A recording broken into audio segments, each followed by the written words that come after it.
Bismillahirrahmanirrahim.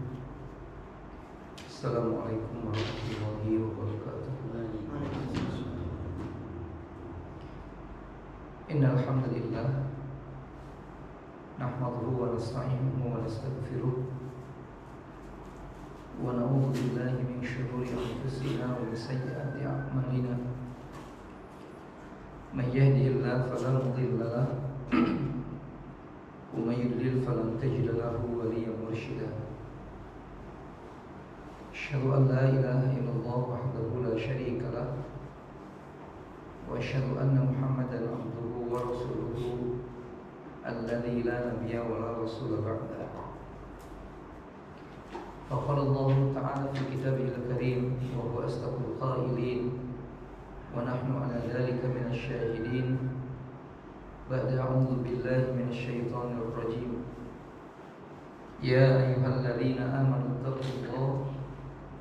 ittaqullaha haqqa tuqatih wa la tamutunna illa wa antum muslimun.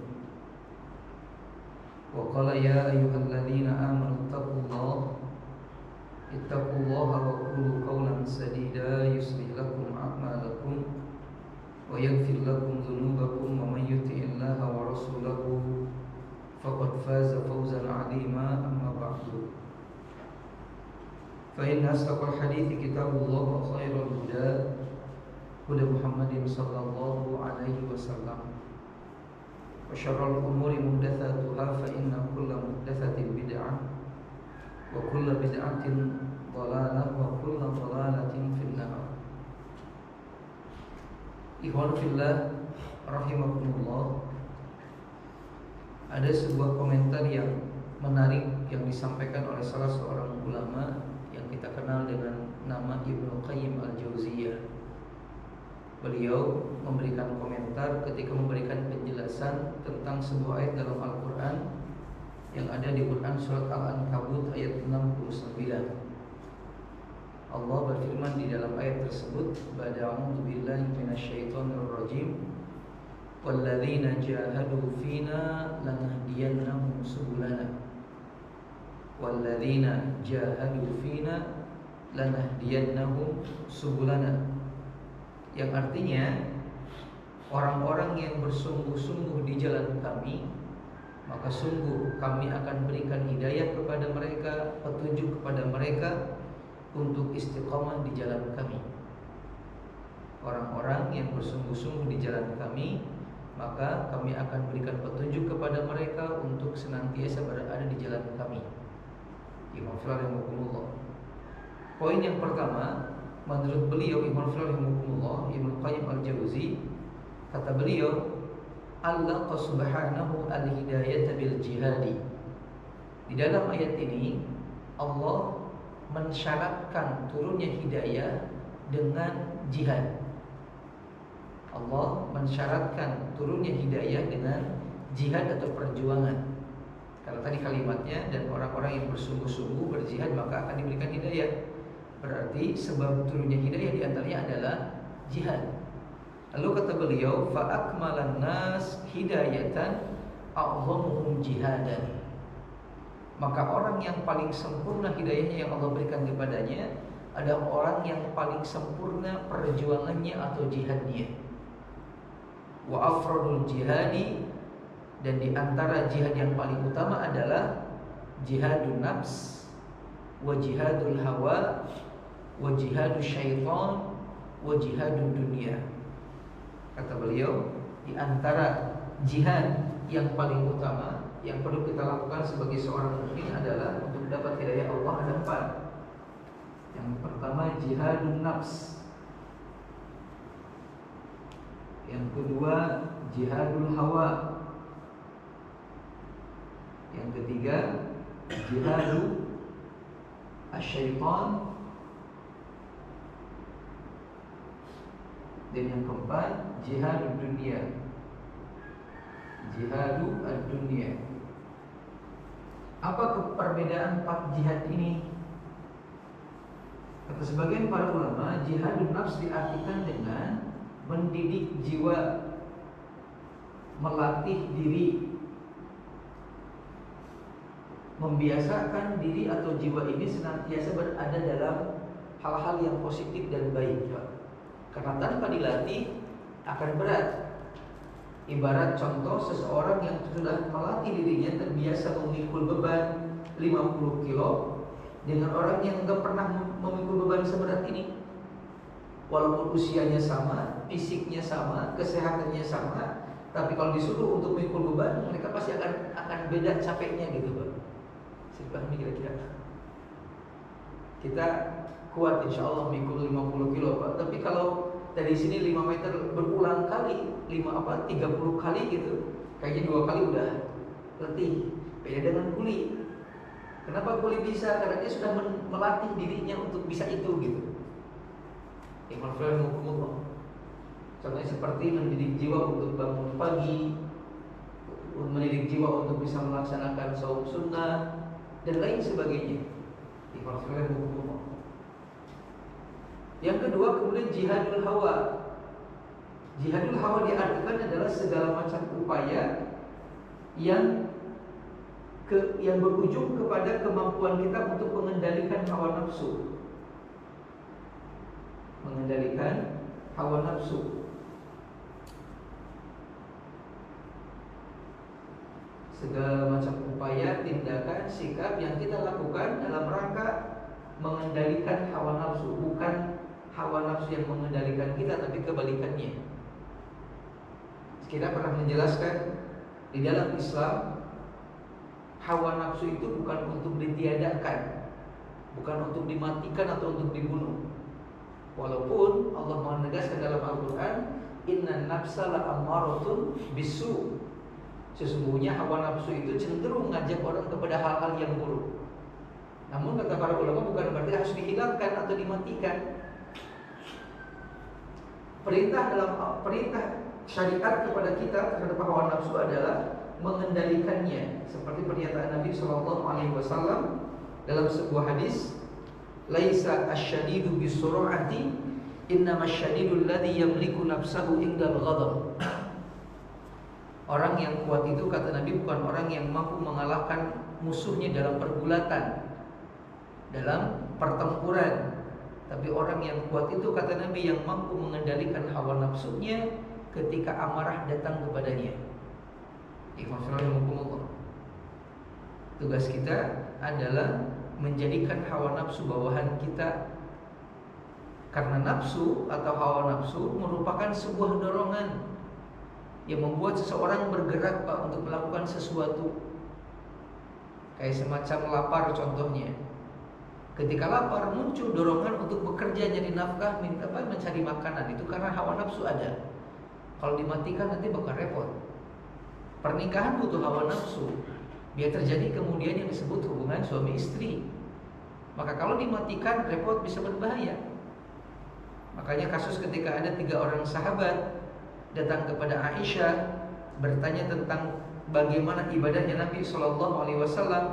Lalu Aisyah menyampaikan Rasul menikah, Rasul kadang saum kadang tidak, Rasul kadang sholat full kadang juga sholat sebagian malam. Mereka lalu bersumpah melakukan lebih daripada itu. Yang satu mengatakan aku gak akan menikah selama-lamanya. Yang satu mengatakan aku gak akan tidur tiap malam. Yang satu mengatakan aku akan saum tiap hari. Ini kan diantaranya bisa mematikan nafsu di fillah. Maka Nabi mengatakan man raghiba an sunnati falaysa minni. Yang ketiga kemudian jihadus syaitan. Jihadus syaitan adalah segala macam upaya tindakan untuk melawan tipu daya asyaitan.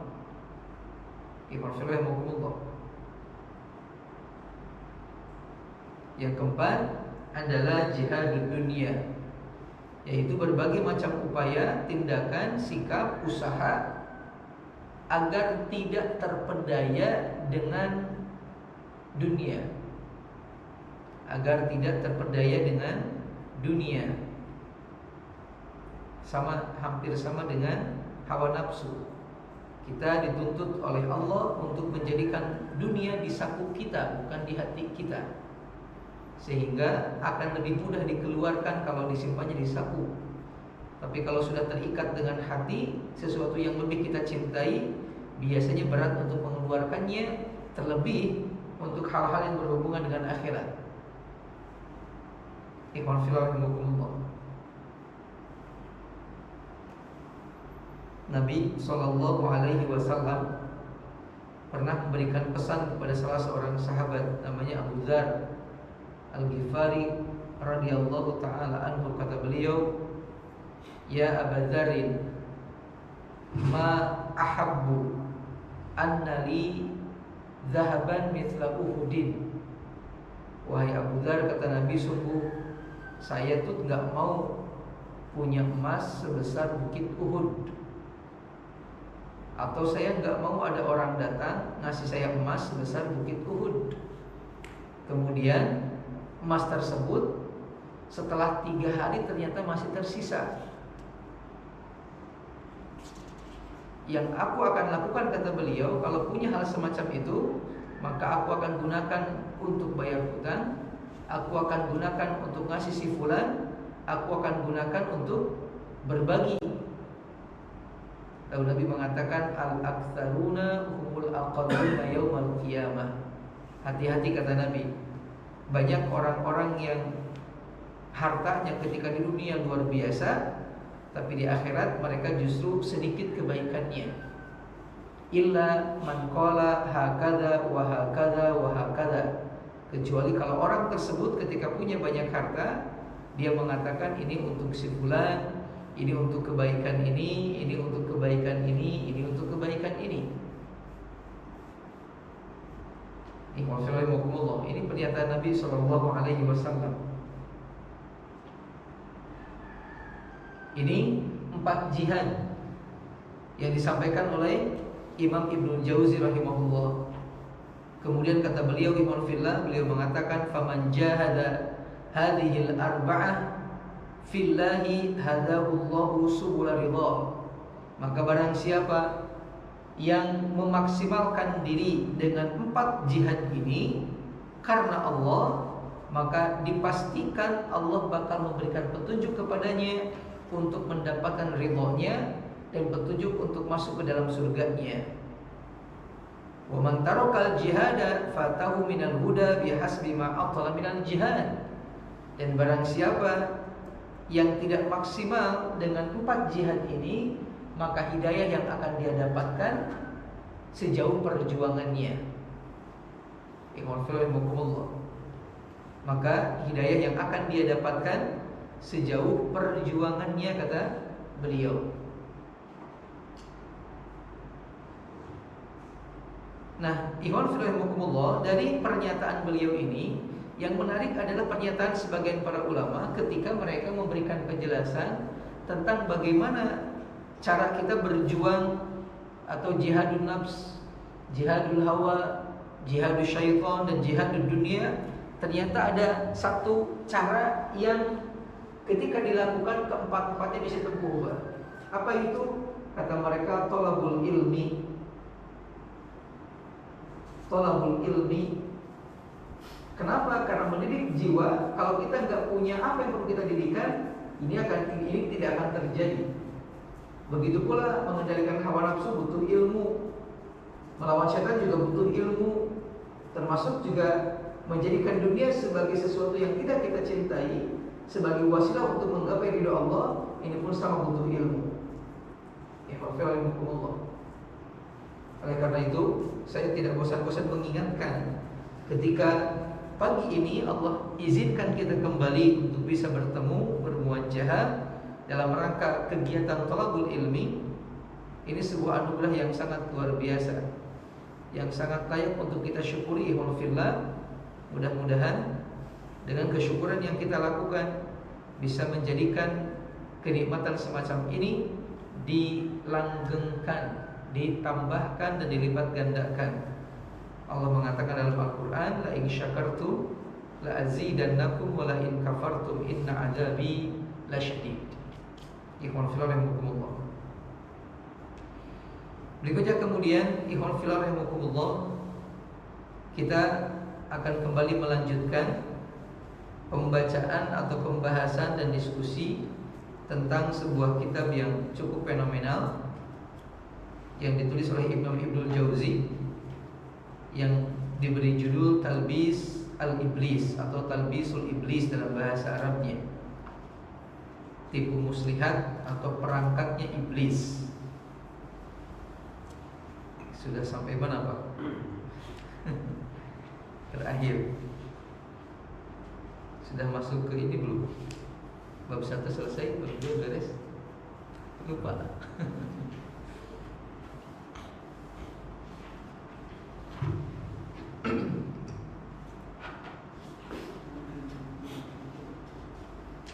Sudah masuk ke tipu daya belum? Ke bab 4-nya. Bab 1 belum? Baik. Di dalam kitab ini semuanya ada 13 bab. Bab 1 udah? Udah ya? Bab 2 udah?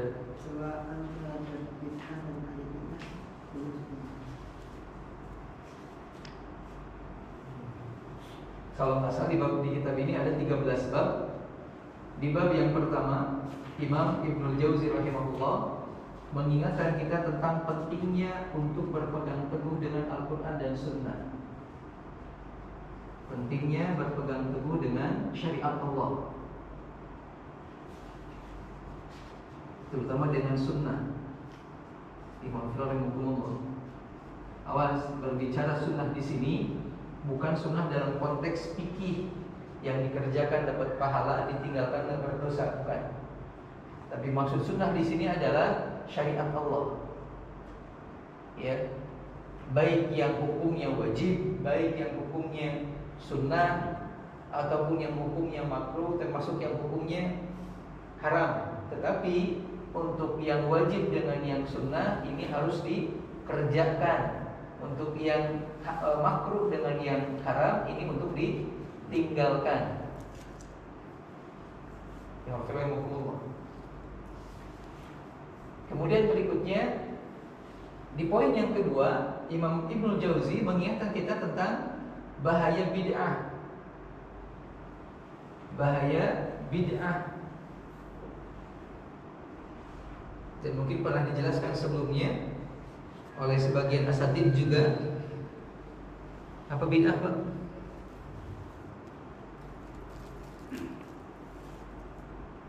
Sudah ya? Sudah pernah dibahas itu ya? Udah ya, itu pokoknya mungkin. Atau masih gimana? Ada yang mau didiskusikan tentang bid'ah?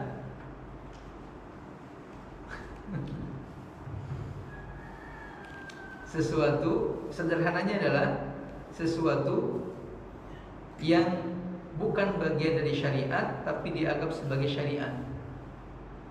Sederhana demikian. Sesuatu yang dianggap ibadah padahal bukan termasuk ibadah. Sesuatu yang kalau kita mengutip perkataan Imam Ibnul Jauzi berkenaan dengan masalah definisi bid'ah, beliau mengatakan di antaranya, kalau tidak salah di sini ada di kitab ini di halaman yang ke 22, halaman 22 di paragraf yang ketiga. Beliau mengatakan bid'ah adalah kata untuk mengungkapkan segala sesuatu perbuatan yang sebelumnya tidak ada lalu diada-adakan. Sebelumnya nggak ada, maksud sebelumnya adalah di zaman Nabi nggak ada, zaman sahabat, zaman Nabi terutama ya, zaman Nabi tidak ada. Kemudian diada-adakan, dan umumnya bid'ah ini menyelisih syariat. Ia biasanya mengharuskan adanya penambahan ataupun pengurangan terhadap syariat Islam. Contoh, Pak, mohon maaf, ini agak kasar tapi perlu kita sampaikan. Ibnu Mas'ud kalau tidak salah, kalau nggak Ibnu Mas'ud, Ibnu Abbas, Anda lupa sahabatnya. Setelah wafatnya Nabi SAW, sebagian sahabat itu berpencar ke beberapa daerah karena mereka juga ikutan berjuang di antaranya.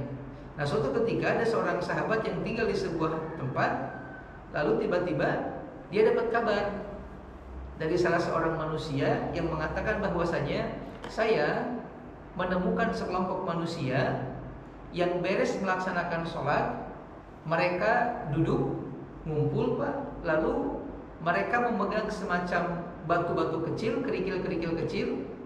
Lalu ada salah seorang pimpinan di antara mereka mengatakan, "Yuk takbir 100 kali. Allahu Akbar, Allahu Akbar." Dipimpin sama seseorang. Beres takbir, yuk tasbih 100 kali. Allah subhanallah, subhanallah gitu. Disampaikan begitu. Lalu dia bertanya, "Apakah ini dibenarkan?" Kata beliau. Lalu sahabat tersebut mengatakan, "Kalau kamu menemukan mereka kembali, kabarkan kepadaku. Kabarkan kepadaku." Besoknya ditemu lagi tuh Pak. Dikabarkan kemudian ke sahabat tersebut, dicari ke masjid. Betul lagi ngumpul. Ternyata dimarahin sama beliau. Beliau mengatakan, "Demi Allah, kuburan Rasul masih basah, tapi kalian sudah berani merasa diri kalian lebih tahu dibandingkan Rasul Shallallahu Alaihi Wasallam." Beliau ingin mengatakan, kami nggak pernah melakukan hal ini loh di zaman Nabi. Kok kenapa kalian melakukannya gitu? Justru kata beliau, yang sedang kalian lakukan bukan menghitung pahala, tapi menghitung kesalahan-kesalahan kalian. Jadi kalimat subhanallah itu bukan dihitung kebaikan Pak, tapi dihitung keburukan kata beliau. Kenapa? Di sini ada penambahan terkait metodenya, caranya, yaitu dipimpin sama satu orang, kemudian diinstruksikan, kemudian gitu. Padahal kalau sendiri-sendiri kan itu lebih baik. Ini contohnya. Atau mungkin yang lainnya yang kita sering lihat di sekitaran kita, semacam mohon maaf kalau ada orang yang meninggal, sunnahnya itu Pak adalah yang datang ke tempat itu bertakziah bawa makanan. Bukan malah kemudian keluarga yang meninggal nyiapin makanan kemudian ngasih ke orang-orang yang datang. Nabi mengatakan dalam sebuah hadis, buatlah oleh kalian makanan kepada untuk keluarganya Ja'far. Waktu itu keluarga Ja'far, salah seorang kerabatnya meninggal dunia. Karena bisa jadi kata Nabi, gara-gara ada yang meninggal, mereka gak sempat menyiapkan makan untuk diri mereka sendiri. Maka pada sahabat datang tuh ngasih apa gitu. Di kita yang ada malah kebalikannya. Ini pernyataan Oh iya, kisah yang tadi saya sampaikan Pak, di sini ada di kitab ini. Namanya Abdullah bin Mas'ud, betul. Di halaman 22 masih ada nggak? Di paragraf paling bawah dikatakan seorang laki-laki mengabarkan kepada Abdullah bin Mas'ud bahwasanya sekelompok orang duduk di masjid seusai sholat maghrib. Di antara mereka ada seorang laki-laki yang menyerukan, bertakbirlah sekian, bertasbihlah sekian, bertahmidlah sekian. Maka Abdullah pun menegaskan, apabila engkau melihat mereka melakukan amal itu lagi, maka datanglah dan kabarkanlah kepadaku di mana majelis mereka. Lalu besoknya datang lagi tuh ngasih kabar. Singkat cerita, dia mengatakan di hadapan mereka yang telah melakukan perbuatan tersebut, aku ini adalah Abdullah bin Mas'ud. Demi Allah yang tidak ada ilah kecuali Allah, sungguh kalian telah berbuat bid'ah secara zalim. Dan kalian telah merasa lebih berilmu daripada segenap sahabat Muhammad sallallahu alaihi wasallam. Ini jelas kalimatnya Pak. Abdullah bin Mas'ud radhiyallahu taala anhu.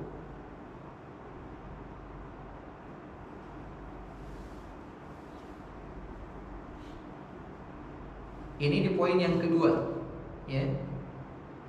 Di poin yang kedua atau di bab yang kedua, Ibnu Jauzi mewanti-wanti kita untuk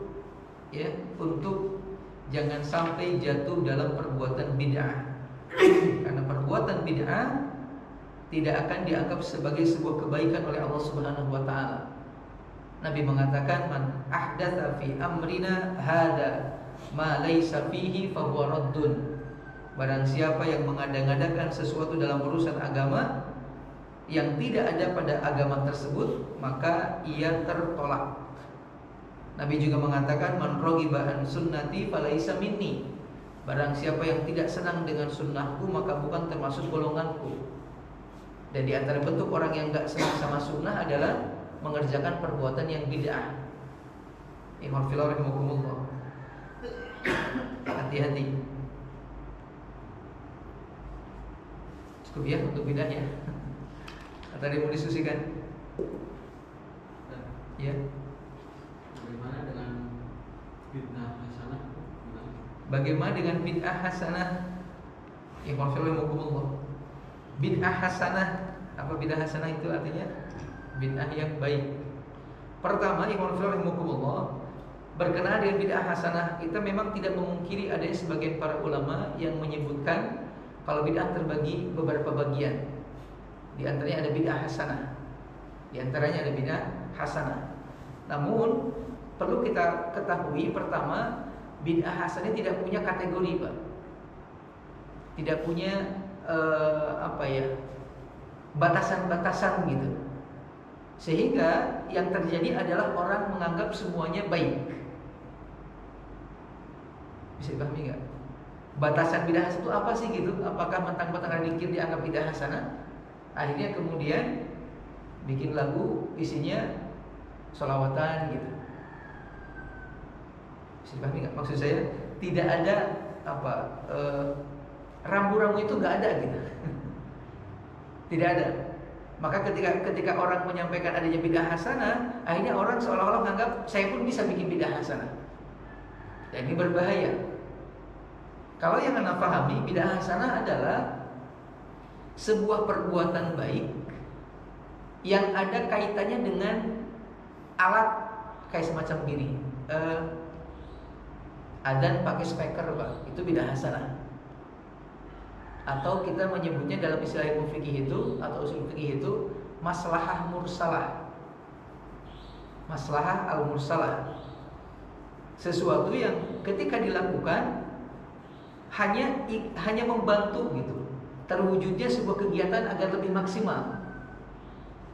Kayak tadi dulu kan, mohon maaf, belum ada pesawat, kalau kemudian boleh naik pesawat, bid'ah hasanah nih gitu. Atau kayak kita sampaikan barusan, adzan pakai mikrofon, ini bid'ah hasanah. Atau dakwah pakai online, ini bid'ah hasanah. Tapi ke praktek ibadahnya, ke prakteknya tidak ada kategori bid'ah hasanah. Menurut yang Anda pahami demikian. Jadi bid'ah hasanah hanya sekedar membantu saja agar terwujud sebuah ibadah dengan maksimal gitu. Jadi bukan ketambahan ibadahnya, ataupun ke bentuknya, ataupun ke sifat ibadahnya gitu. Kayak tadi, atau mungkin pernah mendengar ada salah satu ungkapan yang mengatakan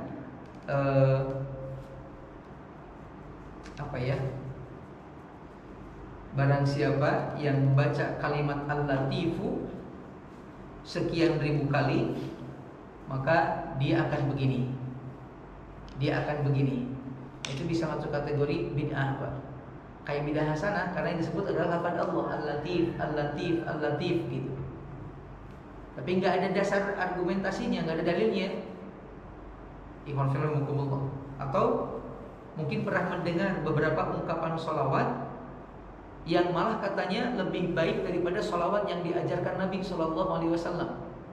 Karena sholawat ini didapatkan oleh salah seorang guru ketika beliau tertidur, malah ketika beliau terjaga langsung dapat wahyu gitu, seolah begitu.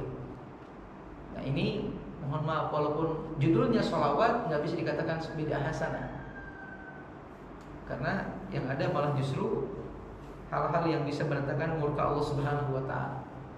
Kita pernah menyampaikan dulu seperti ungkapan sholawat yang sering diungkap di beberapa tempat, yang ada kalimat watan fariju bihil uqadu, ada nggak? Kemudian watan halu bihil uqadu, watan fariju bihil kurobu, gitu ya kalau nggak salah. Itu artinya agak ada unsur kesyirikan, Pak. Silakan Bapak baca nanti terjemahannya. Kan artinya semoga sholawat serta salam diberikan kepada Muhammad, yang dengannya semua urusan dimudahkan, yang dengannya semua perkara, yang dengannya itu kepada Nabi Muhammad, Pak, bukan karena Allahnya. Sedangkan mudahnya urusan adalah hanya Allah yang berhak untuk memudahkannya. bukan Rasul Shallallahu Alaihi Wasallam. Jadi kayak semacam menyandingkan, menyamakan Rasul dengan Allah Subhanahu Wa Taala. Malah mohon maaf di beberapa tempat itu ada kalimat yang suka ditulis di dinding-dinding rumah, laulaka ma khalaqallahu dunya. Kalau bukan karena engkau wahai Muhammad, kalau bukan karena engkau wahai Muhammad, Allah tidak akan menciptakan dunia. Mungkin pernah dengar kalimat ini. Nah itu udah jauh Pak. Ya kalau saya hukum Allahul musta'an. Jadi yang Anda pahami, bidah hasanah adalah lebih ke sesuatu yang memudahkan kita untuk beribadah kepada Allah dengan maksimal, bukan menambahkan ibadah, bukan kemudian memperbaharui ibadah atau berinovasi dalam ibadah. Kalau kemudian sebagian orang beralasan dengan kasusnya Bilal bin Rabah, kan Bilal juga berinovasi itu dalam ibadah. Apa inovasinya? Beliau setiap kali batal wudu dan setiap kali dalam keadaan bersuci sholat 2 rakaat. Masih ingat hadisnya? Nabi pernah mengatakan dalam sebuah riwayat di hadapan para sahabat, samalah dalam sebuah riwayat dikatakan beres sholat subuh Nabi manggil Bilal. Kata Nabi, wahai Bilal, semalam aku masuk ke dalam surga, kata Nabi. Ketika aku masuk, aku mendengar suara terompahmu. Lalu Nabi mengatakan, amalan apa yang bikin dirimu mendahului aku, kata Nabi. Lalu Bilal mengatakan, aku tidak melakukan apa-apa ya Rasulullah, hanya saja setiap kali aku dalam keadaan tidak suci, aku kemudian berwudu dan sholat 2 rakaat dengan kesucian tersebut. Amalan ini gak pernah sebelumnya Rasul lakukan. Makanya Rasul nanya tuh. Kata sebagian orang, ini Bilal melakukan hal bid'ah nih, bid'ah hasanah gitu. Namun kata para ulama, kalaupun Bilal melakukan bid'ah hasanah, tapi Rasulnya masih ada. Rasulnya masih ada, maksudnya Rasul membenarkan perbuatan tersebut. Nah sekarang kalau kita bikin hal semacam itu, yang membetulkan kita siapa? Ada nggak? Kamu benar nih lah gitu. Ada nggak gitu? Kalau memang ada jaminan yang ngebetulin turun wahyu gitu Pak, ya mangga silahkan. Tapi ketika nggak ada, siapa yang akan menjamin itu semua? Maka jangan bermudah-mudahan lah intinya gitu. Jangan bermudah-mudahan. Karena jadi melebar Pak. Jadi semua dianggap baik gitu. Semua dianggap baik. Bukan cuman itu. Kayak semacam, malah kadang dari hal yang disebut bid'ah hasanah, ujung-ujungnya jadi hal dianggap sesuatu yang wajib gitu. Kayak harus gitu Pak. Kayak harus. Kayak semacam contoh, masa sih orang yang meninggal tidak seperti ketika dia lahir.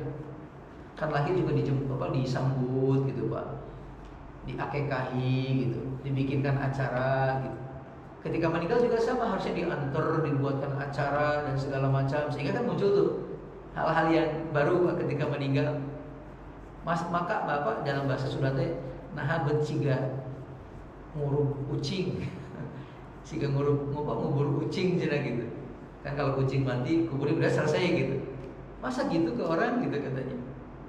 Dibuatlah kemudian acara, tapi ujung-ujungnya malah kemudian kayak jadi wajib. Kalau nggak gitu kamu nggak berbuat baik sama orang tua kamu. Ini kan jadi sesuatu yang masa syariat demikian Pak. Sampai saya pernah menyampaikan di kampung saya ada orang yang harus jual sawah dia, sawah peninggalan orang tuanya, karena kiainya mengatakan hal yang kayak tadi. Kalau kamu nggak melakukan begini, maka kamu dianggap durhaka sama orang tua. Padahal nggak demikian juga iman yang hukum. Makanya hati-hati. Ya. Sekali lagi yang Anda ketahui, memang ada sebagian ulama yang mengatakan terkait malah bid'ah hasanah. Ya. Namun ini rambu-rambunya belum jelas Pak. Sehingga kalau kemudian orang awam membaca dan memahaminya, ini bisa bahaya. Bisa berbahaya.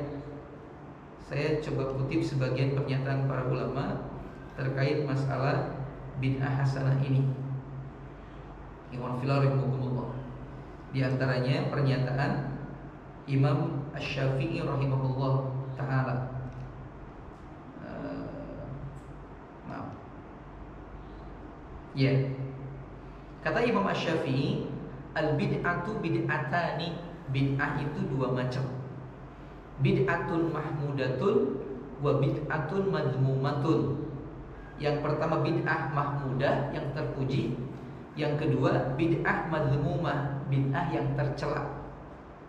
Fama wafaqas sunnah fahuwa mahmud. Jika suatu amalan bersesuaian dengan tuntunan Rasul, maka itu termasuk amalan yang terpuji. Kemudian wa ma khalafas sunnah fahuwa madhmum.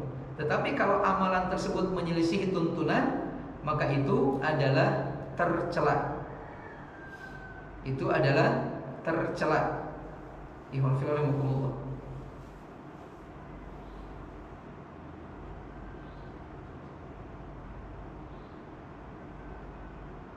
Ini perkataan Imam Asy-Syafi'i. Saya ulangi, bid'ah terbagi dua, bid'ah terpuji, bid'ah tercela. Kalau ada perbuatan yang sesuai dengan yang Rasul contohkan, tuh bid'ah terpuji. Tapi kalau bertentangan dengan apa yang Rasul contohkan, itu adalah bid'ah tercela. Kemudian ada pendapat ungkapan lain Pak dari Umar bin Khattab radhiyallahu taala anhu. Umar bin Khattab pernah melihat para sahabatnya ketika melaksanakan sholat tarawih, mereka sholat sendiri-sendiri di satu masjid masing-masing. Malah kadang sebagian mereka mengeraskan bacaannya sehingga satu bacaan dengan bacaan lain saling bertabrakan gitu. Kemudian Umar bin Khattab mengatakan bahwasanya menurutku, kata beliau, kalau mereka kukumpulkan dalam satu imam, itu akan jadi lebih baik. Aku kumpulkan dalam satu imam, enggak masing-masing gitu, maka itu kata beliau akan lebih baik. Akhirnya Umar mengumpulkan semuanya dan menyuruh mereka sholat tarawih dengan satu imam. Ketika itu terwujud Pak, Umar mengatakan, ni'matul bid'atu hadhihi, kata Umar. Ni'matul bid'atu hadhihi, sebaik-baik bid'ah adalah ini, kata Umar. Sebaik-baik bid'ah adalah ini, kata Umar. Umar mengatakan, akan tetapi, kata Umar, saat dimana mereka tidur lebih baik daripada saat dimana mereka sholat. Maksudnya Umar waktu itu melakukan hal tersebut Pak, beres sholat isya langsung. Umar mengatakan kalimat tadi maksudnya, kalau seandainya mereka tidur dulu lalu bangun tengah malam atau sepertiga akhir malam dan sholat masing-masing, maka itu lebih baik bagi mereka. Kata Umar demikian. Nah, melihat pernyataan ini, Imam Ibnu Rajab Al-Hambali mengatakan perkataan para ulama terkait adanya bid'ah yang baik, kata beliau adalah yang dimaksud adalah bid'ah lughawi, bukan bid'ah syar'i. Bid'ah lughawi adalah pemahaman bid'ah secara bahasa, Pak. Sesuatu yang baru gitu. Bukan pemahaman bid'ah secara istilah.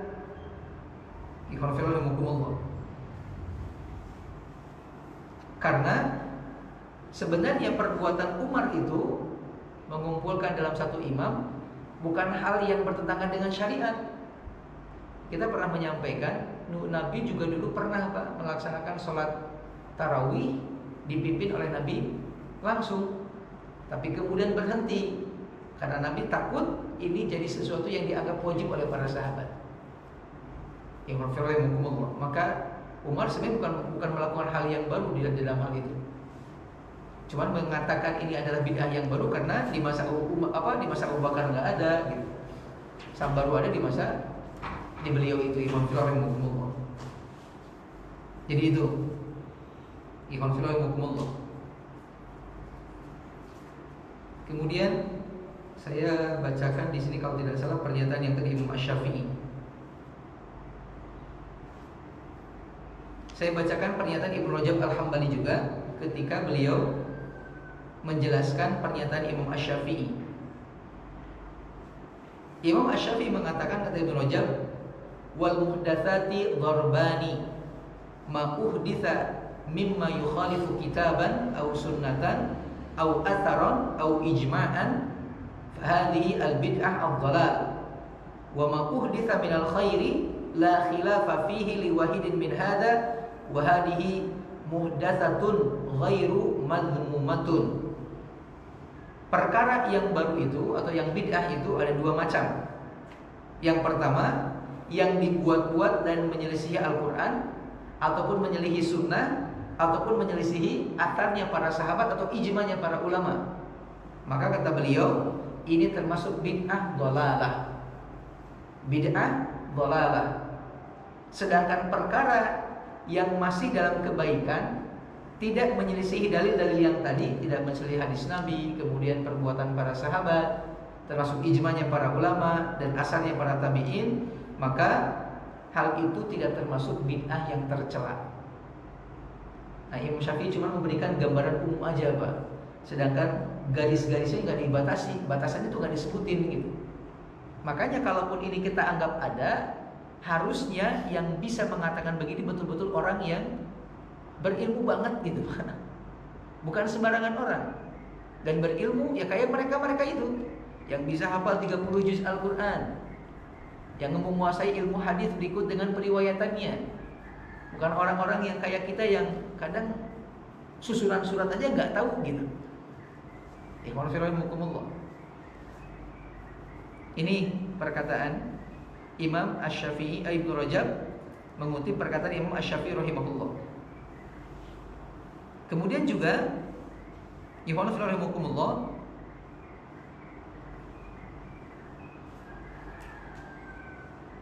kalaupun kemudian ada yang disebut dengan bid'ah hasanah atas pernyataan seseorang, maka ini gak bisa kemudian jadikan sebagai dalil bagi kita untuk mengamalkannya, Bang. Gak bisa jadi dalil gitu. Kenapa? Mengutip perkataan salah seorang ulama, Imam Ahmad pernah mengatakan, laisa ahadun illa wa yukhadhu min ra'yihi wa yutram ma khalan nabiyyu sallallahu alaihi wasallam. Setiap perkataan manusia siapapun dia, maka itu bisa dijadikan sebagai argumen ataupun ditinggalkan. Tidak dijadikan sebagai argumen kecuali perkataan Nabi Muhammad sallallahu alaihi wasallam. Karena perkataan Nabi adalah wahyu, baik itu berupa Al-Quran ataupun hadis Nabi sendiri. Tapi selain Nabi, itu belum tentu kebenarannya. Jadi bid'ah hasanah kan munculnya belakangan ini, Pak. Kalau kemudian perkataan imam aja bisa ditolak, maka apalagi perkataan ulama hari ini yang mengatakan bid'ah hasanah gitu. Jadi nggak bisa kemudian kan si fulan membolehkan. Ya si fulannya siapa gitu. Ini diantaranya yang Anda ketahui berkenaan dengan masalah tersebut.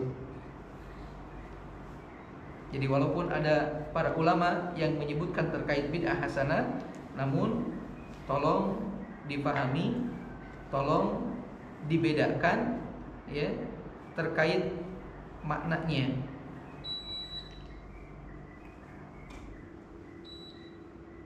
Poin yang paling penting ikhwan fillah ketika kita beramal itu ya, ketika kita beramal dalil.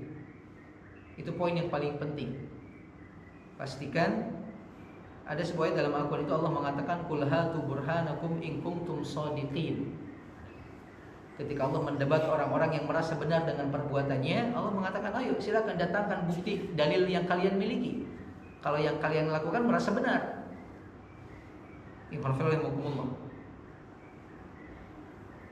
Kemudian juga ada pernyataan yang menarik, Pak, dari Imam Ibnu Rajab Al-Hambali. Beliau mengatakan ketika beliau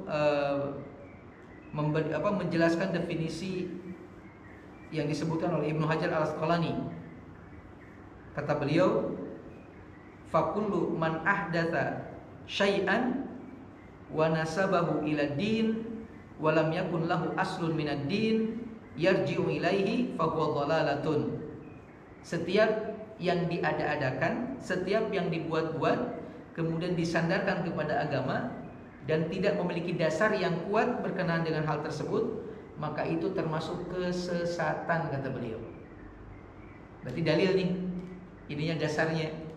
Kemudian wadinu bari'un minhu, dan Islam berlepas diri dari perbuatan tersebut. Wasawa'un fi dzalika masailul i'tiqad, baik itu dalam masalah keyakinan, awil a'mal atau perbuatan, awil aqwalidh dhahirah wal batinah atau perkataan-perkataan yang nampak ataupun perkataan-perkataan yang tidak nampak. Seperti kalimat-kalimat zikir gitu, Pak. Kalau nggak ada dalilnya itu batil. Ataupun keyakinan.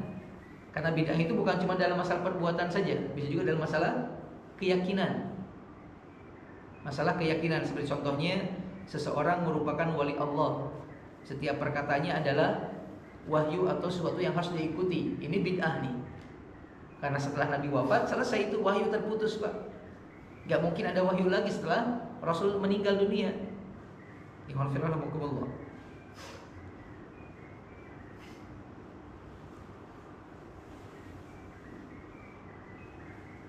Baik.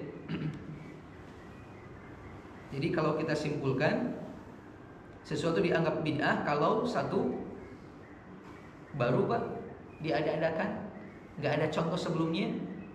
Yang kedua, disandarkan bagian dari agama, dianggap ibadah gitu, Pak. Baru dianggap ibadah. Tapi kalau baru nggak dianggap ibadah bukan bid'ah namanya. Kayak tadi kita sampaikan, mikrofon, kemudian mobil, kemudian pesawat gitu.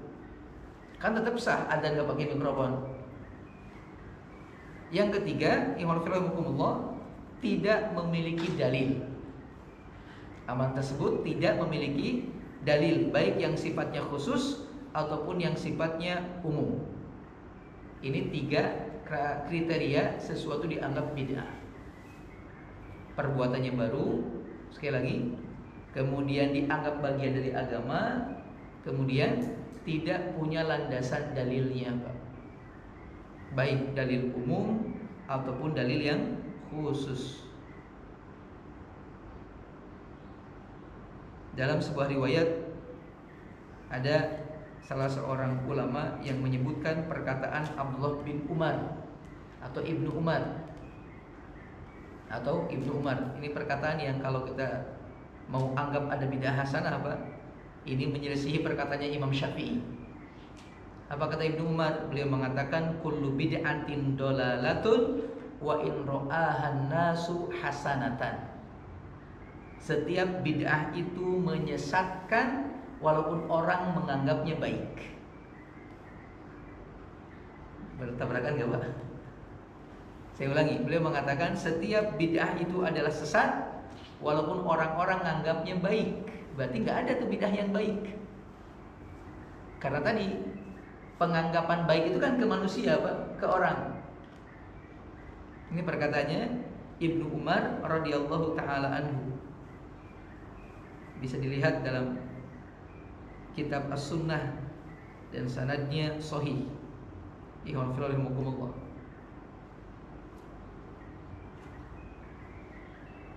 Itu barangkali wallahu a'lam bishawab.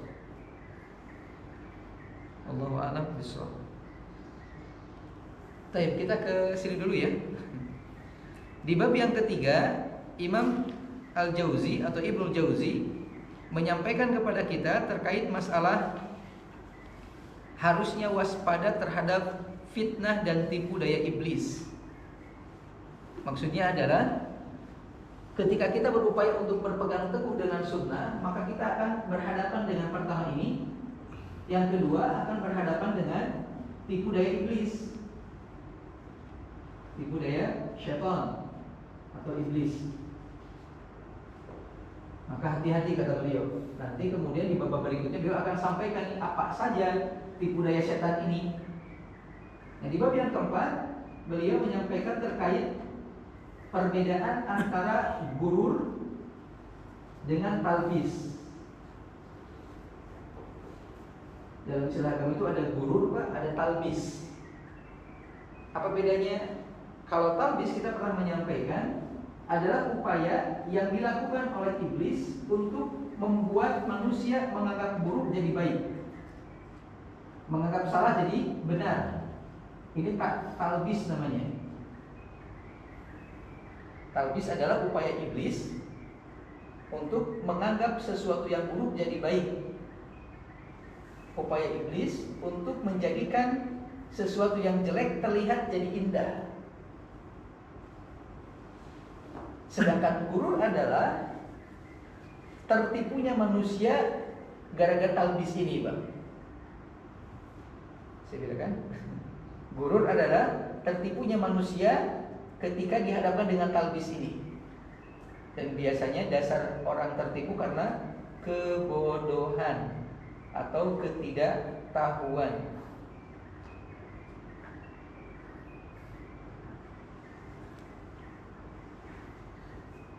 Ini di bab yang keempat.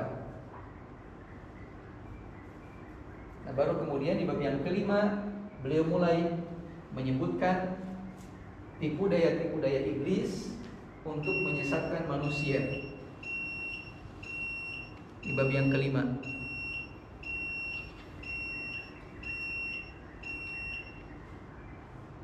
Di bab ini atau di bab yang kelima ini, tipu daya pertama yang beliau sebutkan adalah tipu daya berkaitan dengan akidah dan keyakinan, berkaitan dengan pemikiran, Pak. Di antaranya beliau menyebutkan satu, iblis nipu daya manusia dengan cara hal-hal yang berkaitan dengan filsafat. Hal-hal yang berkaitan dengan filsafat. Akhirnya muncul tuh gerakan-gerakan atau pemahaman-pemahaman yang kacau. Seperti contohnya ada kaum Sufistoiyah.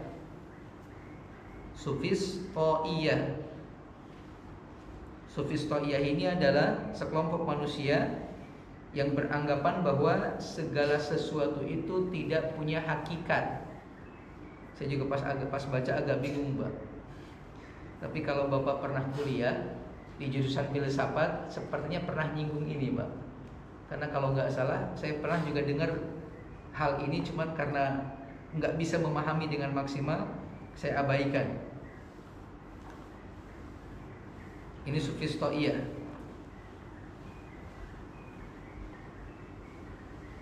Yang kedua, ada kemudian juga kepada sekelompok orang yang sibuk dengan filsafat, yang mengklaim bahwasanya segala sesuatu itu tidak memiliki satu hakikat. Kalau tadi tidak memiliki hakikat, sekarang tidak memiliki satu hakikat. Maksudnya begini, kita kan selama ini nganggap gula itu manis, Pak. Kita nganggap gula itu manis. Tapi ketika gula ini dinikmati sama orang yang sakit, dia akan merasakan ini pahit. Maka kata mereka, tidak bisa kita mengatakan sesuatu itu dengan satu hakikat saja. Tergantung cara orang memandangnya. Jadi maksudnya begini, kalau kita mengatakan Tuhan ada, orang lain mengatakan Tuhan tidak ada, ya udah nggak usah salahkan mereka, gitu. Dan nggak perlu ngajak mereka untuk mempercayai keyakinan kita. Seperti nggak perlu kita memaksakan diri kepada orang sehat mengatakan ini gula manis loh, gitu. Paham nggak? Ini pernyataan kayak bener, Pak. Yang ujungnya kita nggak usah udahlah masing-masing aja gitu. Padahal itu budaya. Dipahami gitu. Ini pemikiran nih orang-orang filsafat demikian, yang mengatakan segala sesuatu tidak memiliki satu hakikat, tapi bisa lebih daripada itu, tergantung orang yang melihatnya dan memandangnya. Waliyadzubillah.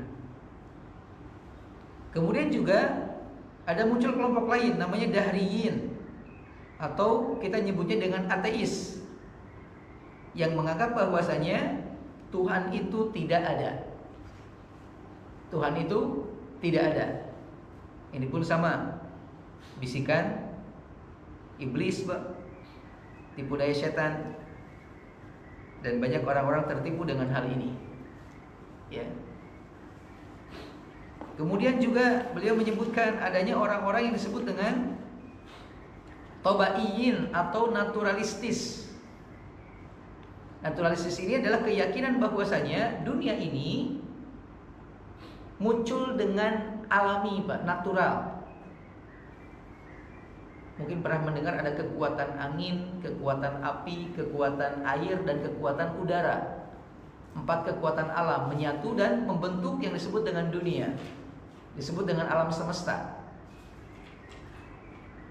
Bedanya naturalistis dengan ateis. Kalau ateis betul-betul meniadakan Tuhan, tapi kalau naturalistis menganggap Tuhan itu mungkin ada, menciptakan alam semesta. Tapi setelah diciptakan, dia pergi meninggalkan alam dan untuk berproses sesuai dengan natural gitu, secara natural gitu. Iman fillah hukumullah.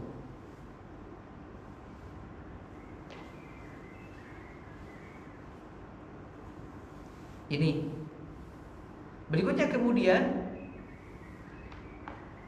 ada juga orang-orang yang disesatkan oleh iblis di pemikiran mereka dengan cara mengingkari hari kebangkitan, menganggap tidak mungkin orang yang sudah mati akan dibangkitkan kembali. Kenapa? Kata mereka, kan jasadnya sudah hancur, bagaimana mungkin bisa jadi utuh kembali? Malah jasadnya sudah terpisah dengan tanah, menyatu dengan yang lain gitu, malah dimakan oleh rayap, dimakan oleh semut dan lain sebagainya. Mana mungkin orang bisa utuh kembali, kata mereka. Ini bisikan iblis, Pak. Padahal untuk hal semacam ini bisa kita bantah sebenarnya. Dengan cara apa? Pertama, kita bisa mengatakan kepada mereka, Nabi Adam kan sebelumnya nggak ada, diciptakan dari tanah. Tapi bagi Allah sangat mudah untuk terwujudnya Adam dengan bantuan, maksudnya dengan proses penciptaan dari tanah tersebut. Maka apalagi bagi orang yang sebelumnya ada gitu. Ini lebih mudah bagi Allah. Ikhwan fillah rahimakumullah.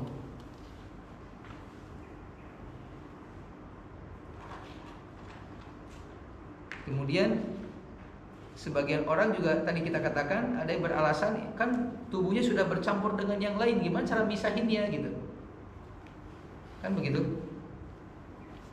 Untuk urusan begini, kata sebagian para ulama, sekarang aja beberapa ilmu pengetahuan mampu menghasilkan sebuah alat yang memisahkan sesuatu dari sesuatu. Ada nggak, Pak? Ada kan ya? Contohnya seperti katanya gitu, butiran-butiran emas yang berserakan di daratan itu bisa kemudian menyatu kalau diberi air raksa, Pak. Terpisah sendiri gitu. Ini berkat ilmu pengetahuan. Maka bagi Allah menyatukan kembali sisa-sisa jasad manusia yang sudah tercecer di mana-mana gitu, ini akan lebih mudah lagi bagi Allah Subhanahu wa taala. Konfirmasikumullah. Jadi ini coba ini kan ya.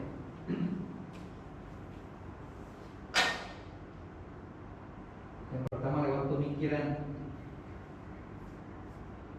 tipu daya iblis lewat pemikiran. Pertama sufis To'iyah, kemudian filsafat, kemudian ateis, muncul ateis, kemudian juga muncul yang disebut dengan naturalis,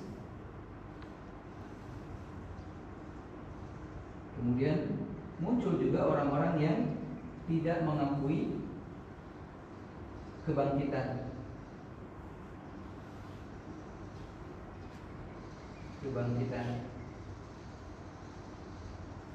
Nah, pokok-pokok pemikiran mereka semuanya adalah bisikan setan, Bang.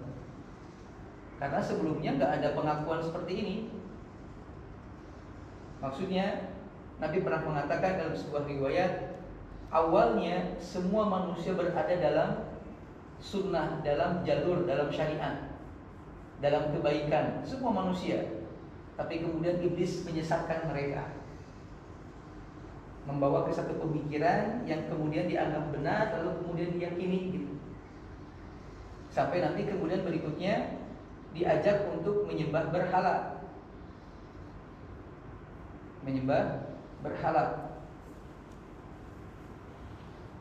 Lihat di bagian-bagian pertama kalau tidak salah, Ada hadis yang pernah kita bacakan juga tentang kondisi manusia yang dalam keadaan sunnah Nabi, dalam keadaan fitrah. Sebentar.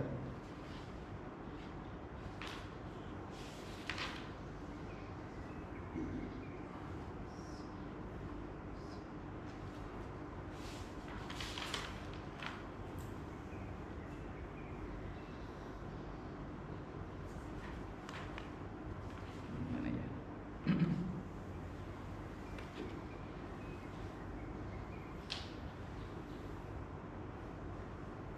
Ini Pak, di halaman 37 Nabi pernah mengatakan, ya ayuhan nas, wahai manusia, innallaha ta'ala amaroni an u'allimakum ma jahiltum mimma 'allamani fi yaumi hadza. Sesungguhnya Allah telah memerintahkan kepadaku agar mengajarkan kepada kalian sesuatu yang tidak kalian ketahui. Inna kulla malin nahaltuhu 'abdi fahuwa lahu halalun. Yang pertama kata Nabi, semua harta yang aku berikan kepada hambaku maka itu adalah halal baginya. Wa inni khalaqtu ibadi hunafa'a kullahum. Allah mengatakan, dan aku menciptakan manusia semuanya dalam keadaan hunafa, hanif. Maksudnya lurus akidahnya, pemikirannya, segala macamnya. Fa'atathumus syayatin, tapi kemudian setan datang kepada mereka, fajtalathum an dinihim, dan setan tersebut memalingkan manusia dari agama Allah. Jelas ya? Allah menciptakan manusia lurus semuanya, Pak. Nabi mengatakan di hadis yang lain, kullu mauludin yuladu alal fitrah. Setiap anak lahir dalam keadaan fitrah. Tapi setan bantu nih nyesatin. Wa amarathum an la yusyriku bi ma lam unazzil bihi sultana. Dan aku perintahkan manusia agar jangan sampai menyekutukan Allah. Wa inna Allah ta'ala nadhara ila ahli al-ardi fama qatahum arabahum wa ajamahum illa baqaya min ahli al-kitab. Dan Allah melihat penduduk bumi, lalu Allah murka kepada mereka, baik orang-orang Arab maupun orang-orang yang bukan Arab, terkecuali dari kalangan ahlul kitab. Ini jelas setan menggelincirkan manusia dari kefitrahan mereka. Di halaman berikutnya, halaman 38, ada pernyataan yang menarik juga dari Nabi SAW. Inna syaitana qad ayyisa an ya'budahul musalluna fi jaziratil Arab walakin fit tahrishi bainahum. Sesungguhnya kata Nabi, syaitan itu sudah berputus asa untuk disembah oleh orang-orang ketika sholat di Jazirah Arab. Akan tetapi syaitan terus berupaya dengan cara menyulut permusuhan di antara mereka.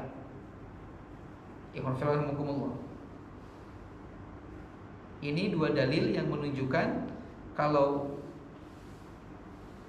godaan syaitan, perangkap syaitan tidak berbicara hanya dalam masalah ibadah saja, termasuk dalam masalah pemikiran.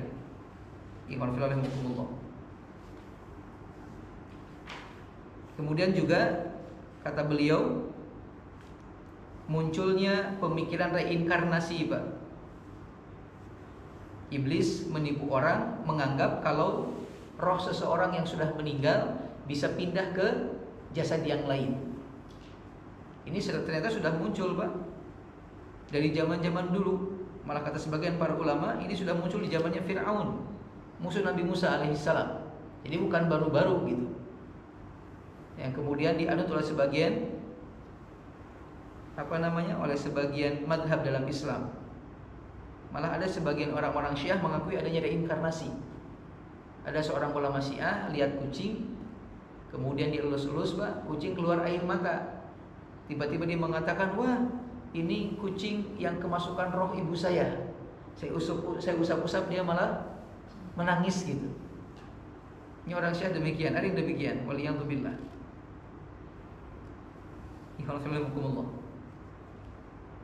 Jadi kalau begitu kita harus fahami Pemahaman-pemahaman seperti ini bukan pemahaman-pemahaman yang muncul dari manusia itu sendiri, Pak. Tetapi betul-betul ada tipu daya atau ada tipu daya setan di dalamnya, ada peran setan di dalamnya gitu. Sehingga manusia meyakininya dan menganggap itu adalah suatu hal yang benar. Waliyadzubillah tsumma waliyadzubillah.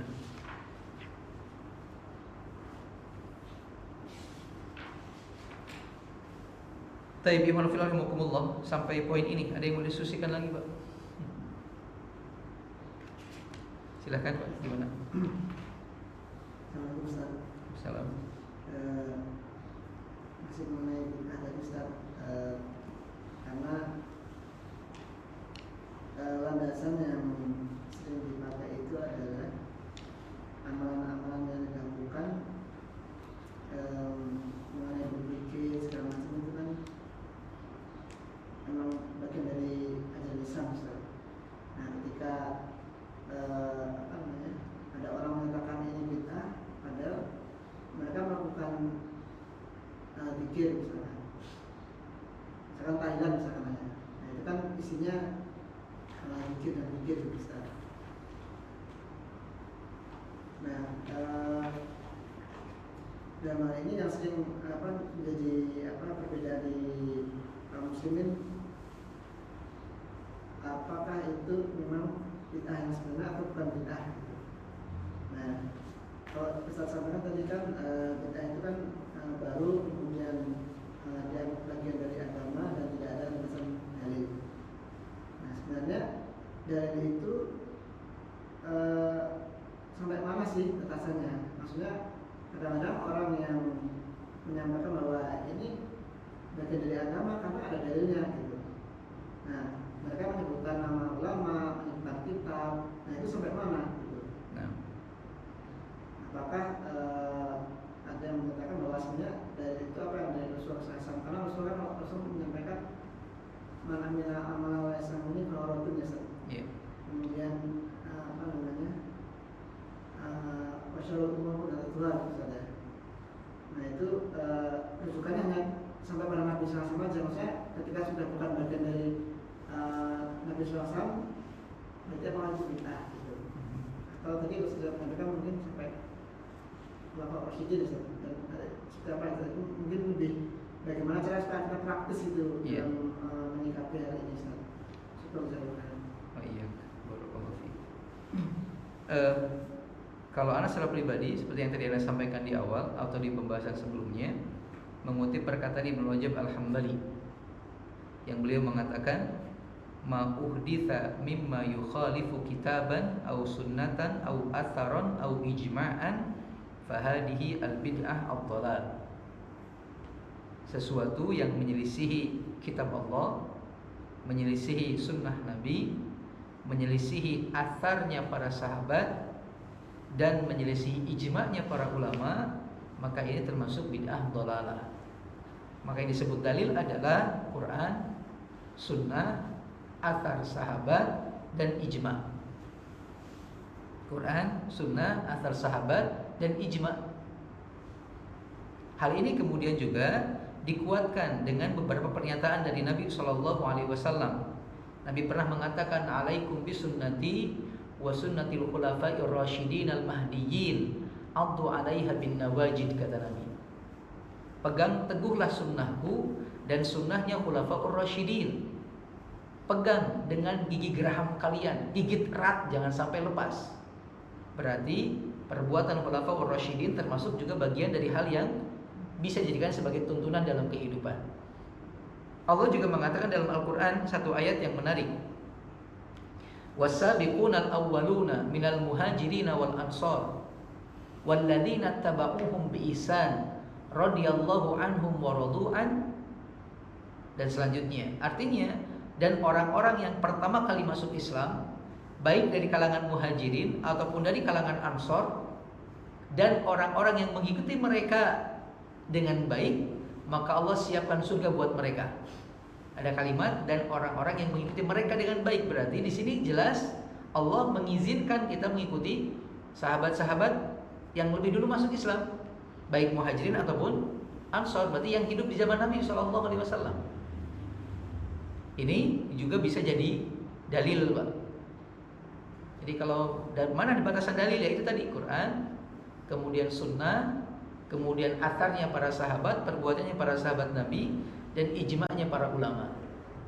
Ketika menyelisih atau berbeda, nah ini perlu kemudian dipikir ulang untuk melakukannya ketika menyelisihi.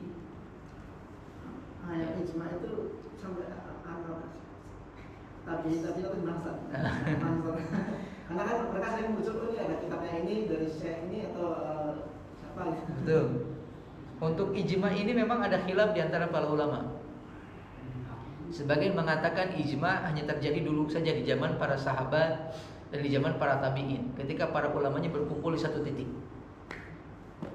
Sebagian para ulama lain, adapun sekarang katanya nggak mungkin ada ijma, karena para ulamanya di beberapa tempat, jadi untuk mengumpulkan mereka sesuara agak berat, agak sulit.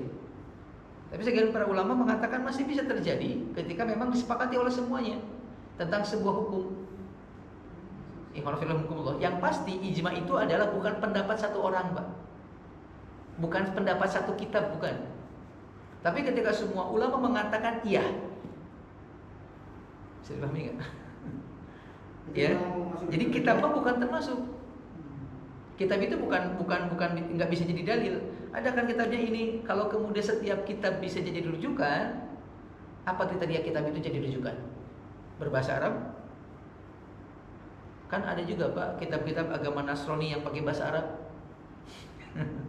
Malah mohon maaf, ada kitab-kitab yang isinya masalah persihiran, cara nyantet, Pak, cara agar laku dagang, Pak, itu ada bahasa Arab lengkap. Lalu Bapak pernah lihat mungkin siapa siapa yang diruqyah di TV itu? Faizan ya, siapa Ustaz Faizan yang suka ngeruqyah ada di TV setiap hari Sabtu pagi, Pak. Ustaz Faizan ya? Atau masih ingat ketika ada sengketa antara dukun, bukan dukun, tukang sulap merah, apa? Ya, dengan Samsudin, dengan Gusudin ya. Itu kan bawa kitab tuh. Ternyata pas dikaji itu kitabnya tukang sihir, kitabnya tukang santet, Pak. Ditulis dengan menggunakan bahasa Arab Jawi. Apakah itu bisa jadi rujukan? Ya enggak juga. Ada betul, Pak, caranya. Kalau pengen si fulanah jatuh cinta sama kita, dibahas di buku itu. Begini caranya dibahas. Tapi nggak bisa jadi rujukan karena itu bertentangan dengan syariat. Ikhwanullah, bertentangan dengan syariat. Ikhwanullah. Saya sebutkan beberapa contoh yang lain, kalau tidak salah ada berkenaan dengan apa ya? Sebentar. Mudah-mudahan masih ada sih.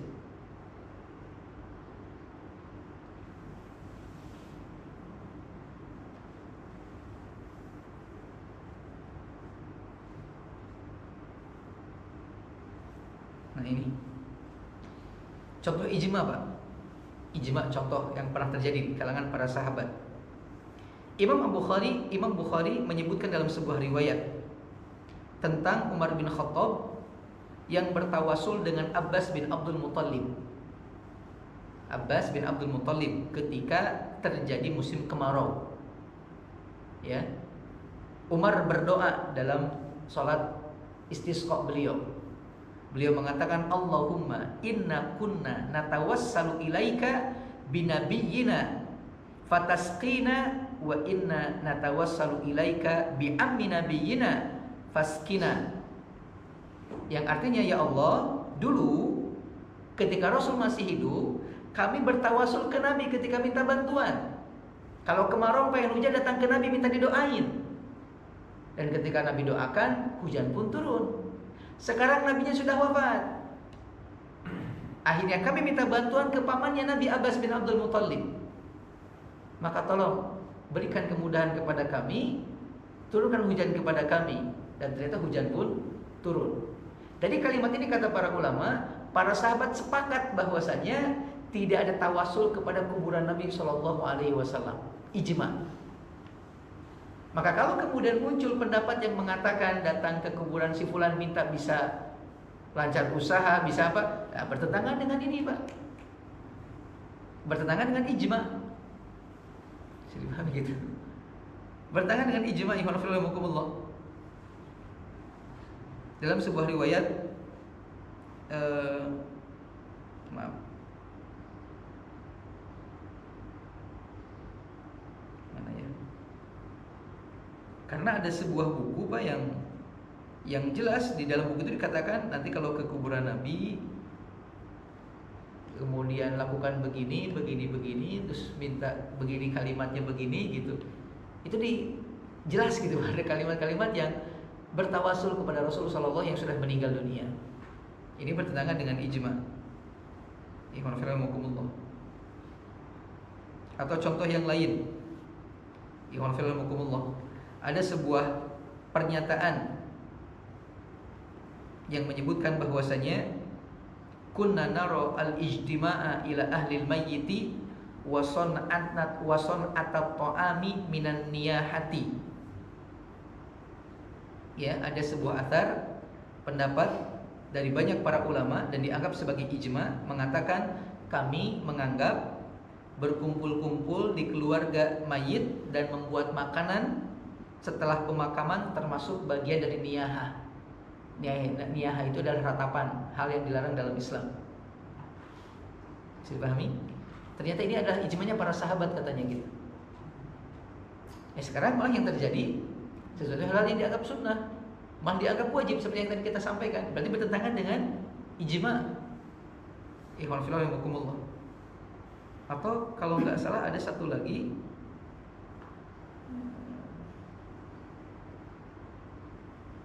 saya lupa tapi apa ya? Allah, saya lupa. Yang satunya saya lupa. Nanti kita cari dulu. Itu contohnya yang ijma gitu ya. Lalu ternyata malah bertentangan dengan apa yang terjadi pada hari ini. Atau ijma yang lain, kalau tidak salah ijma ulama itu Pak sepakat untuk tidak mengucapkan selamat pada hari raya non muslim. Ya, Imam Ibnul Qayyim pernah mengatakan dalam sebuah kitab, wa ammat tahni'atu bi sya'airil kufri al-mukhtasatu bihi faharamun bil ittifaq. Memberi ucapan selamat kepada syiar-syiar kekufuran ini atau yang dikhususkan bagi orang-orang kafir ini hukumnya haram berdasarkan kesepakatan para ulama. Ittifaq katanya gitu. Ijma berarti bisa masuk dalam kategori itu. Dengan mengatakan Idul Mubarak, semoga hari ini hari raya ini kalian jadi orang-orang yang mendapat keberkahan gitu. Atau yang lainnya. Ya. Ini dianggap sebagai ijma, maka menyelisihinya masuk kategori bid'ah. Menyelisihinya masuk kategori bid'ah sesuai pernyataannya Ibnu Rajab Al-Hambali rahimahullah. Ikhwan fillah rahimakumullah. Ini diantaranya, wallahu a'lam bishawab.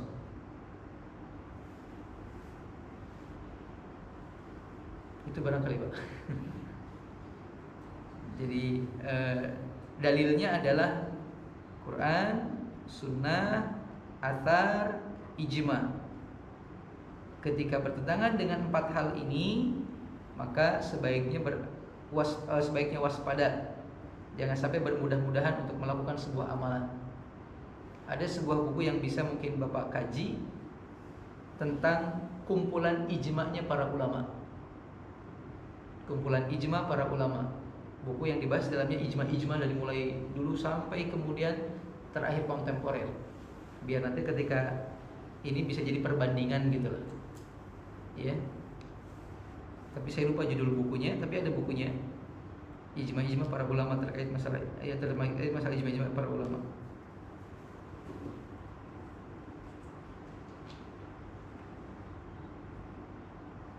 Taib, wallahu a'lam bishawab. Ada lagi Pak atau cukup? Saya Ustaz. Iya Pak. Kalau kita ikuti perkembangan zaman itu perkembangan zaman kan umroh terus cara menyaringnya supaya itu masuk bid'ah atau tidak itu, sedangkan banyak yang ini kayaknya kalau kita lihat di lingkungan kita itu banyak yang bid'ah kayaknya udah biasa-biasa aja kan.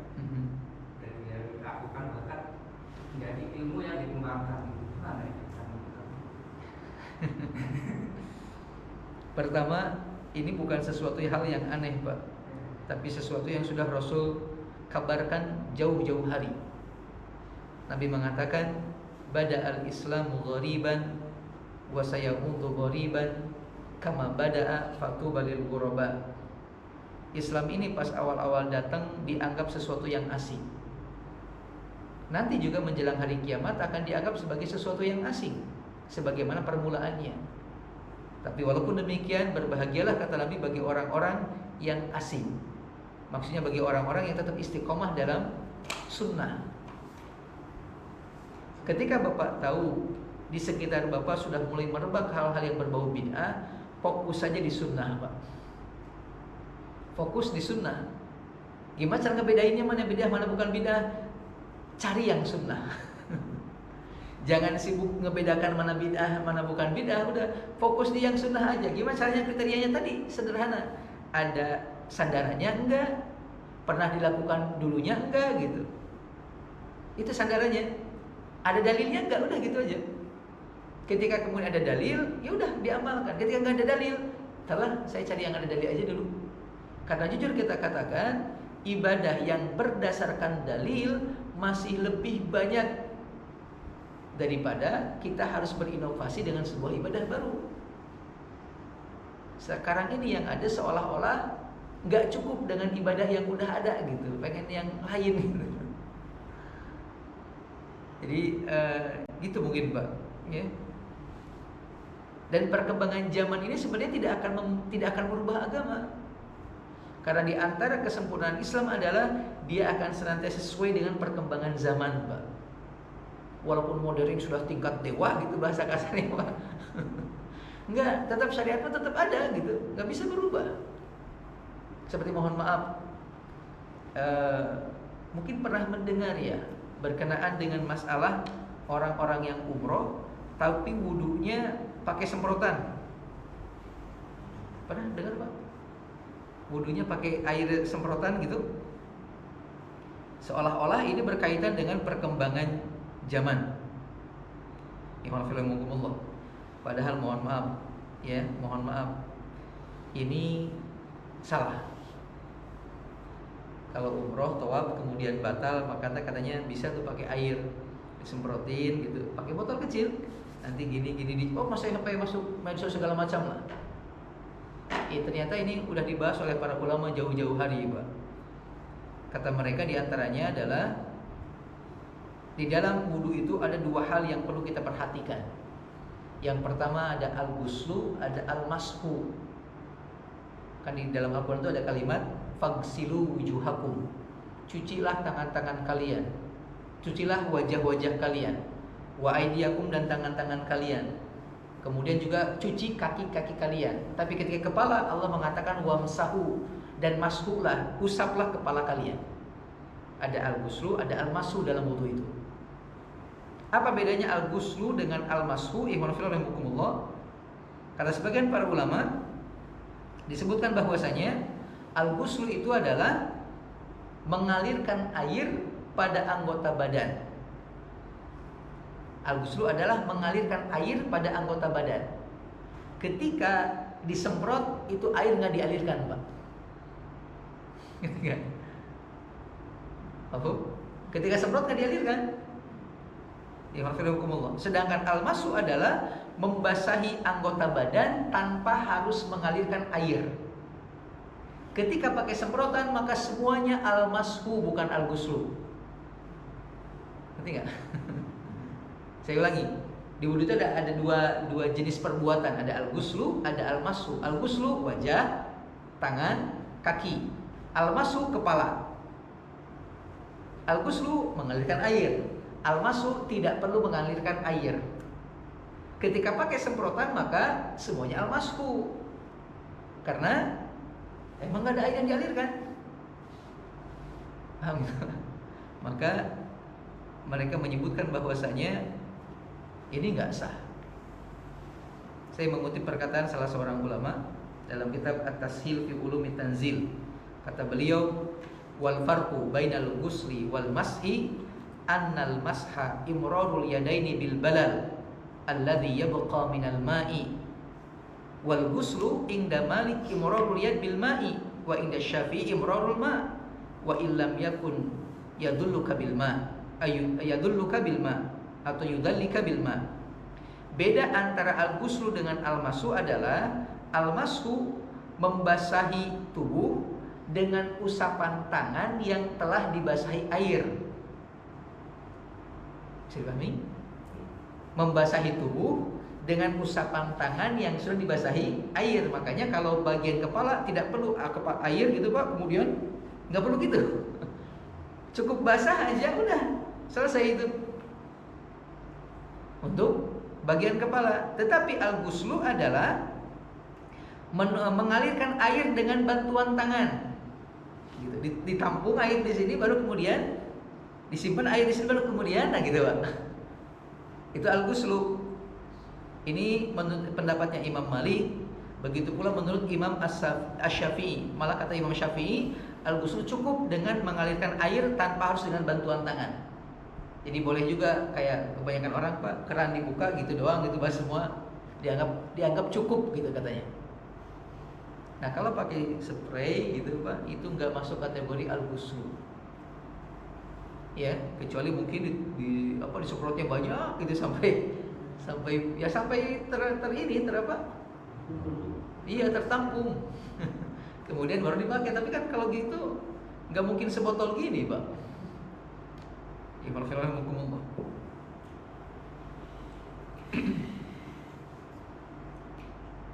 Imam Al-Jassos mengatakan dalam kitab Ahkamul Quran, kata beliau, fama umira bi ghaslihi la yajzi'u fihi al-mas.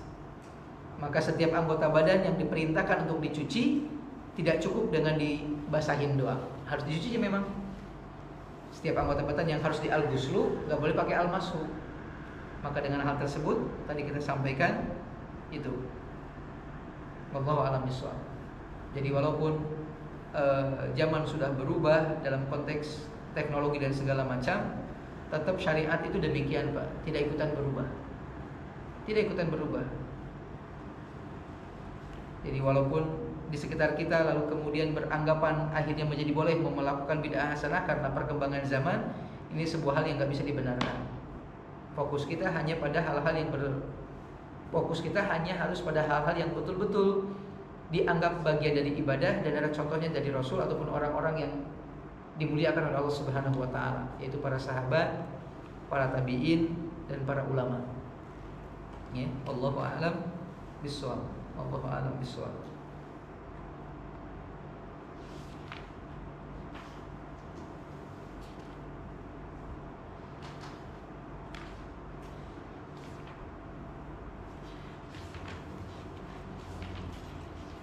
Cukup. Gimana Pak? Ini mengenai masalah bid'ah keyakinan yang bukan benar, supaya kita nggak beda pendapat akhirnya berselisih dengan keluarga, dengan tetangga, dengan apa itu. Kita megangnya seperti apa?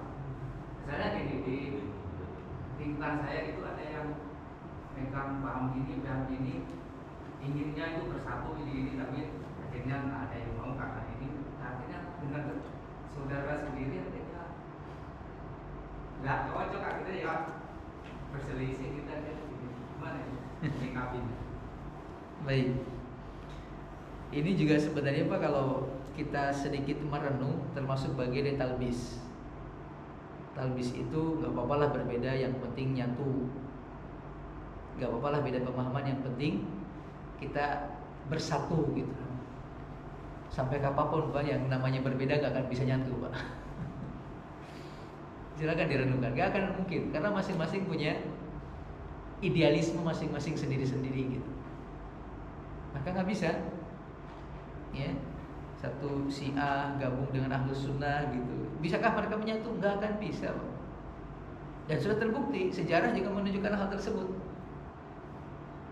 Kalau sekedar hidup berdampingan mungkin bisa, tapi kalau untuk betul-betul menyatu lalu harus saling menghargai, maka kita harus punya definisi yang sama terlebih dahulu tentang kebersamaan, tentang menghargai. Masalahnya adalah kalimat itu sendiri pun kita berbeda paham, Mbak. Maksudnya begini, contoh. Kalimat menghargai itu kan dipahami sebagian orang ketika berbeda agama aja, contoh. Saling menghargai adalah kita ngucapin salam kepada mereka. Mereka juga ngucapin salam kepada kita, atau ngucapin hari raya sama kita, begitu pula kebalikannya. Itu kan katanya bentuk menghargai, padahal kan nggak harus begitu. Ya kan? Sepakat, Pak? Ini kalimat ini saja kita berbeda pendapat gitu, Pak. Atau contoh yang sederhana, kalimat toleransi itu gimana sih pemahamannya? Kan kita beda pendapat. Beda pendapat gitu. Kita memahami toleransi adalah sampai ada bahasa ya udah dia punya acara kita ikut dalam acara mereka. Itu toleransi katanya gitu. Ya, kalau gitu kan repot nanti. Kan sudah jelas Allah mengatakan lakum dinukum waliyadin. Bagimu agamamu, bagiku agamaku. Semua hal yang berkaitan dengan agama saya udah kamu gak usah ikut campur, termasuk ucapin selamat. Begitu pula yang berkaitan dengan agamamu, silahkan lanjutkan. Cuman mungkin nanti kita punya kewajiban, Pak. Seandainya orang itu adalah keluarga inti kita, kita harus ingetin. Karena kita diberikan kewajiban oleh Allah untuk menjaga mereka dari ancaman api neraka. Ku anfusakum wa ahlikum naro. Siapa keluarga inti? Istri, anak-anak, minimal ini nih. Dan orang yang tinggal di rumah kita, yang kita nafkahi mereka, termasuk kata para ulama pembantu kalau ada gitu, atau budak kalau ada gitu. Di luar itu maka setidaknya minimalnya ya udah gitu. Mungkin toleransi bisa diwujudkan di sana. Tapi dengan tadi harus disepakati dulu mana toleransi itu apa satu sama lainnya. Jangan sampai nanti kita anggap A, mereka nggak B gitu. Ujung-ujungnya bertengkar juga. Yang ada itu adalah apa ya? Sikap yang hati-hati karena takut muncul fitnah. Seperti mohon maaf, kita pernah menyampaikan Nabi Ibrahim alaihissalam diajak sama kerabatnya, kaumnya untuk melakukan penyembahan kepada Tuhan mereka. Apa yang dilakukan Nabi Ibrahim? Berbohong, Pak. Mengatakan maaf, saya sedang sakit. Agar gak munculin fitnah yang lebih besar, dia mengatakan saya sedang sakit, gak bisa hadir. Dalam hal ini kata para ulama diperbolehkan dalam hal ini. Atau ketika mungkin kita kayak diundang pada sebuah acara, silakan datang, tapi silakan datangi setelah acara selesai. Bisa kan? Insya Allah masih bisa gitu. Kayak kita pernah menyampaikan, kalau diundang pada sebuah acara lalu ada kemaksiatan di dalamnya, maka bisa datang di awalnya ataupun di akhirnya ketika kemaksiatan sudah tidak ada. Karena kalau kemudian kita ikut pada kemaksiatannya, khawatir termasuk orang yang ikut serta dalam kemaksiatan. Dan ini berbahaya. Allahu a'lam bishawab. Intinya adalah tadi. Kalau bisa tetap kita istiqomah dalam hal yang betul-betul dianggap baik oleh agama yang ada dalilnya. Jangan terbawa arus untuk melakukan hal-hal yang masih meragukan. Walaupun banyak orang yang melakukannya, walaupun mungkin akan terancam nyawa kita. Namun ketika kita belum siap untuk sampai kehilangan nyawa, Pak, di sini diperbolehkan dalam agama untuk kayak tadi, melakukan hal-hal yang tidak memunculkan fitnah. Ketika ajakan mungkin dengan berbohong atau dengan melakukan sebuah rencana yang tiba-tiba mendadak gitu. Maaf, saya malam ada acara nih, padahal nggak ada acara, tapi kemudian berangkat terus sebelum maghribnya gitu, karena nggak mau ikut acara tersebut. Ya nggak ada masalah. Atau mungkin kalau terpaksa banget ikut, ya ikut aja. Kalau terpaksa banget nih ikut, tapi tidak melakukan apa yang dilakukan sama orang-orang di sekitar mereka. Duduk aja gitu. Ya.